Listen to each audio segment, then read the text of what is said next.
Right, so October is about to be an amazing, amazing month for XRP.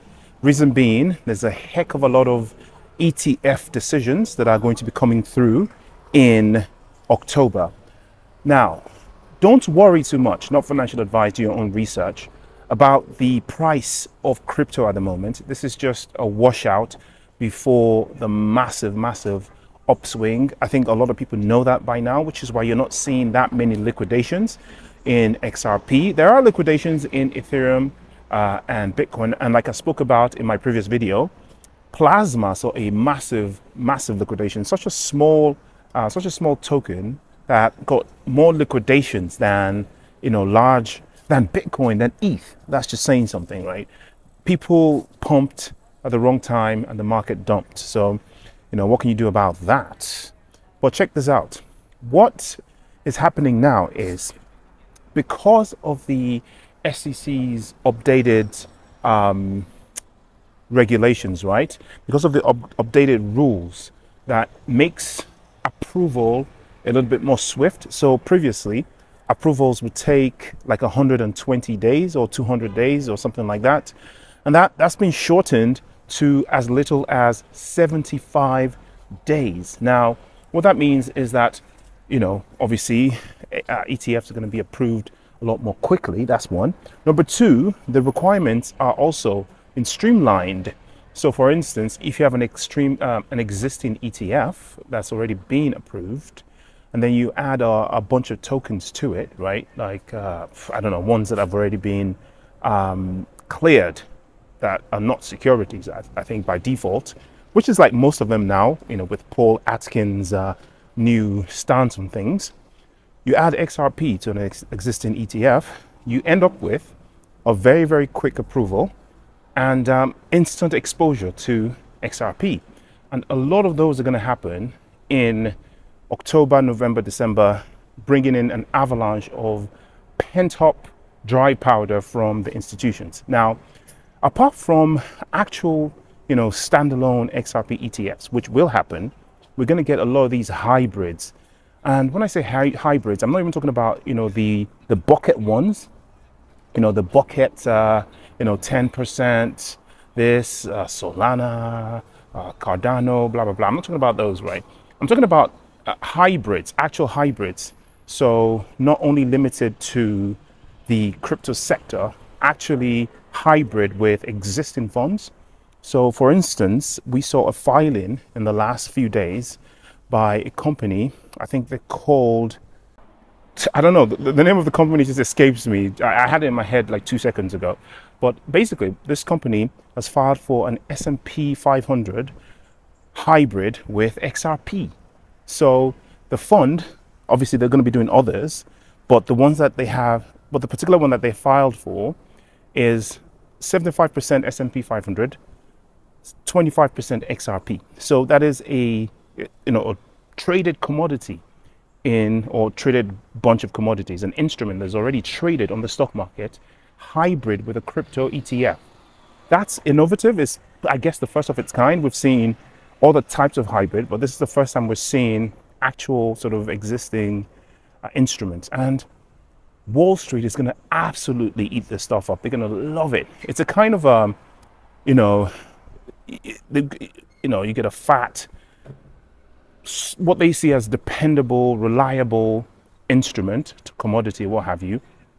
And then on top of it, you had a little exposure to give it a little kick. It's kind of what we do in retail crypto anyway, where our portfolios are something like, 50% Bitcoin, 20% ETH, 10% Cardano, da, da, da, da. In my case, obviously XRP takes the place of the Bitcoin and then Bitcoin, whatever, where you try and weigh the portfolio down with the more reliable stuff that doesn't move as much. And as you reduce the percentage, you pick more and more volatile, smaller cap instruments that could actually carry your portfolio if they pump, but if they dump, the more reliable ones that don't move as much kind of cushion the dump. And it's kind of a risk management that Wall Street is going to absolutely love it. So we're going to see some of that money creeping in. People that already trade S&P 500 or other sort of ETFs and ETPs and products on the stock exchange are going to opt for this, for that extra special kick to their portfolio, because they're not stupid. They're going to look around and they're going to see other people outperform them.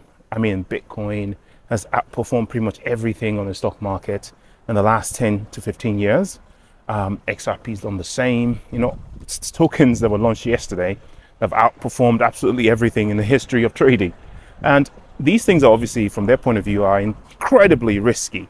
And if you're a fund manager, or you're an investor, you've got $10 billion, $20 billion invested, then if you're from the traditional setting, you might not be happy to just lump all of that in XRP or Bitcoin or Cardano, what have you, because of the risk, right? The volatility is something that they can't manage psychologically.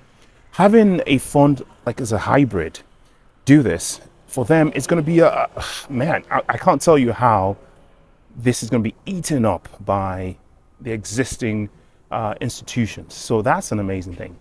Well, in the meantime, while we wait for this, the price of XRP is down to $2.79 at the point of making this video, which is absolutely shocking, but it's kind of to be expected.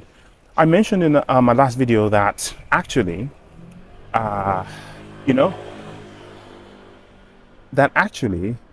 this bull market is the first time that we haven't seen the kind of crazy dumps that we saw in 2021. I mean, 2021 was insane, bro.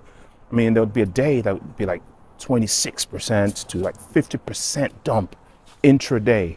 And we used to manage that. That used to be quite difficult to manage emotionally. But, if you come from that kind of setting, what's 10%, what's 15%? You just sort of laugh at it and buy the dip, man. No financial advice, of course, do your own research. So what I have done, as I do, is gone in and bought some. I also spoke about our sister blockchain, Stellar. So Stellar is another one that is going to do very well. There are some interesting developments in Stellar. I'll make a Stellar update video at some point next week. But there are some very interesting developments in Stellar, including the addition of Stellar as or Stellar Lumens rather, XLM, as into a bucket with XRP in an ETF. So that's going to be a first for Stellar. I don't see any other Stellar ETFs, even though we're going to end up getting filings for XLM ETFs. But for now, I don't see anything in the filings yet. So this is actually a first of a kind for XLM ETFs. So looking forward to that. Updated the portfolio with some XLM this morning.